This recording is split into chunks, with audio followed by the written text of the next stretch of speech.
Have you ever wondered what the clothes you are wearing were made of and how those materials come into existence? There are different textiles that are manufactured with different techniques, and nowadays it is woven and knitted fabrics that are the most frequently used ones. Generally, clothes that have to fit close to the body, like underwear, hosiery, sportswear, and casual wear, are made of knitted fabric, which are elastic, and the more stable pieces, like trousers and jackets, are made of woven fabrics. It doesn't mean they cannot be elastic, because they often use elastic threads, but knits are elastic because of the structure of the textile.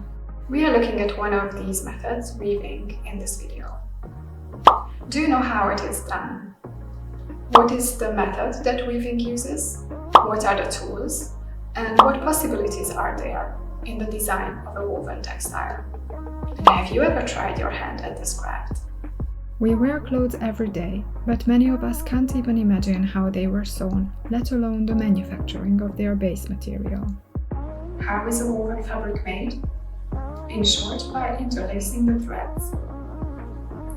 From the earliest handloom to the automated machines and power looms of today, the basic principles have remained the same. Essentially, a woven material is composed of a warp and a weft, and it is made by interlacing the two. The warp is a set of threads or yarns that hang vertically, and the weft is a set of threads that run in a perpendicular direction to the warp, that is, horizontally. While the warp threads are hanging tightly from a frame or loom, the weft threads are running left and right and alternate between being drawn over and under the warp. By leaving out certain overs and unders and repeating the same sequence, patterns are created. The warp is the stronger thread. In this direction, the textile is stronger. The length of the clothes should be cut in this direction. If the direction is not aligned, the legs of the trousers, for example, can be turned. The weft is a little bit weaker. There are a lot of types of looms, and you can check them out here. We'll show you one of them in more detail. The flow loom is adequate for weaving large pieces of cloth and rug. The warp threads are placed side by side closely in the width of the fabric. They are threaded individually through the heddles and fixed on the cloth roller. The weft thread is wound up in the shuttle. The pedals are used to move the heddles, which produces the pattern. By pressing the pedal, one of the heddles is moving upwards, lifting up the threaded warps, and a horizontal opening is created between the warp yarns, where the weft yarn can go through. Lifting the heddles in the correct sequence creates a pattern. The pattern is formed line by line. Okay, now you understand how the textile is made. We will observe this on a fabric as well. Do you have a ripped pair of jeans? Take it and examine it. Generally, we can see two different colors of threads at the ribbed part.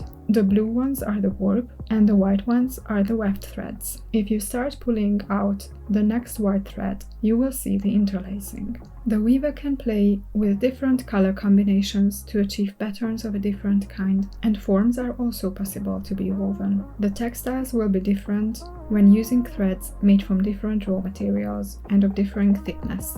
Interesting effects can be achieved by combining them in a certain way: thin and thick, shiny and matte, pink and green, metal and cotton. What if not only warp and weft were different, but the thread itself was spun in an unusual way? Find some clothes in your wardrobe that were woven either with a basic or some other interesting pattern or combination of threads. For example, tie, scarf, dress, blazer, suit, and so on. Observe the patterns, their surface, the feeling when touched, how different they can be. Let's see how artists who specialize in weaving perfected their craft. Tapestry is a form of textile art intended to be hung from walls or cover furniture as decorative elements. In the Middle Ages, it was the most expensive medium for two-dimensional figurative images. It is not made line by line, but by sections or colors according to a pre-drawn pattern. The biggest invention in the history of weaving is the jacquard loom. Joseph-Marie Jacquard created his loom with individual heddles for every warp of the fabric in 1799. Using an endless punch card, he programmed the patterning of the fabric. The punch cards lifted the warps. Previously, this work was done by children using a string system. only the weft yarn had to be dealt with. Silk fabric with large patterns could be woven more quickly.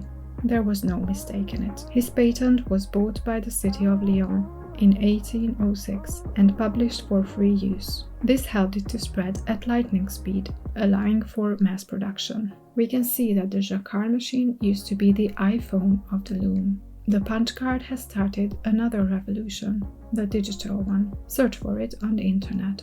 Thanks, Monsieur Jacquard. If you think tapestry should have been long forgotten, look at this video and think again. There are young artists nowadays who are working with the technique of weaving, who make trendy and stylish wall decorations. And how is it connected to fashion, you may ask? Outside using the woven textile as the raw material to design the clothes from, several designers use it in a bolder, artistic and more visible way, like the following ones. Can you guess which outfits belong to which designers?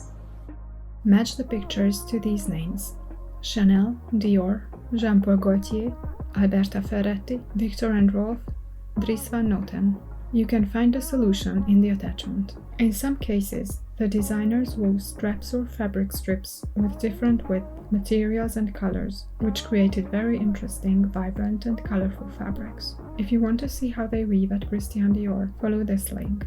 One of these fashion houses even made this into an upcycling project, showing how haute couture can be done in a sustainable way. Can you find out which one? The answer is in the attachment with a link to more pictures, video of the runway show and description. The most common use of woven materials in fashion, however, is through readily available fabric rolls made in factories. Textile manufacturing has become a major industry and is mostly done by machines, taking place in industrial areas isolated from towns and villages. But it doesn't mean we cannot try it out, because all the previous methods that were used since the beginning of textile weaving are still available, and we can easily make some simple tools for ourselves. So in the next part of the lesson, we are going to do just that, experience this age-old craft with our own hands. Task. Please consider this task might take up to 30-45 minutes from start to finish. Let's weave a dishcloth, just like our great-grandmothers. Step-by-step instructions. 1. Take a piece of cardboard and cut it into a 15 x 20 cm rectangle. Then draw half circles on the bottom and at the top every 1 cm.